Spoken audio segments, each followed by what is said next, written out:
Hello, I'm Dr. Terah Chambers from Michigan State University, and I am an Equity Fellow with the Midwest and Plains Equity Assistance Center. What are some common themes in your research interests, and how are they related to areas of equity-focused outcomes in schools and social justice? I see all of my research strands as deeply interconnected. I have had a long-term interest in the impact of desegregation on the school experiences of students of color. Originally, this work was focused on the experiences of African American students in tracked math and English classes. While the results from that project were compelling, I was also struck by issues that I saw that I wasn't originally looking for. So, for example, many of the African American students in high track classes didn't know the other Black students. And one of these students talked specifically about the choice to pursue high track classes and that having a negative impact on their relationship with other Black students. And so that had me wondering about the school's role in cultivating this separation. So that's what led me to my more recent research on what I call racial opportunity cost, or the cost of school success that students of color incur in racialized, white normed school environments.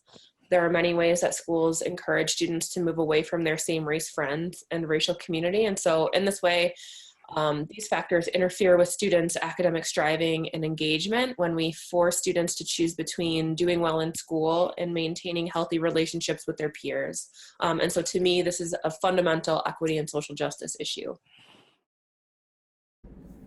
Can you provide examples of how within-school segregation is enacted and what effects this has on African American students? Talk about segregation, we think back to the Brown decision, and what we think of as segregation was really what we call between school segregation, or students of different racial backgrounds not being able to attend school together. But the idea of within school segregation includes all of the ways that students can be in the same school together but remain segregated. And so this can happen through tracking, through inappropriate special education and gifted and talented placements, disproportionate disciplinary outcomes. All of these factors, plus others, serve to segregate students at the classroom level. There are lots of problems with this, as my research on tracking has found. First, students are indoctrinated at early ages about the right way to be smart. But because these ideas about what smart kids dress like, speak like, behave like are racialized, students of color are less likely to be identified as aligning with these standards.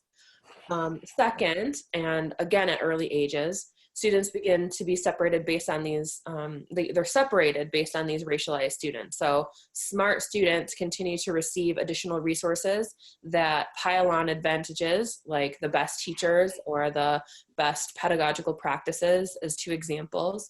But students who aren't seen as meeting these standards tend to receive less quality resources. And again, there are racial implications to these separations. With students of color more likely to be in the group that receives lower quality resources. So over time, we see a widening of the test score gap between white and Black students. But there becomes a point, and it happens much earlier than we'd like to think, where students in that lower group are so far behind that it's very difficult to catch up.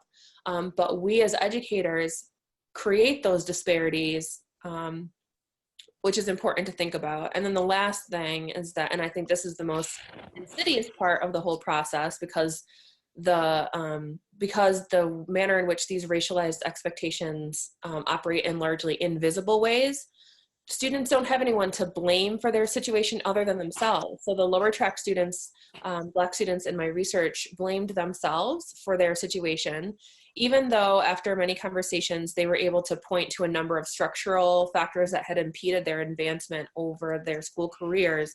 They were still very likely to say that if they had just worked harder or cared more about school, even though they really did care about school, they could have been in higher track classes. And so to hear students articulate that just really broke my heart.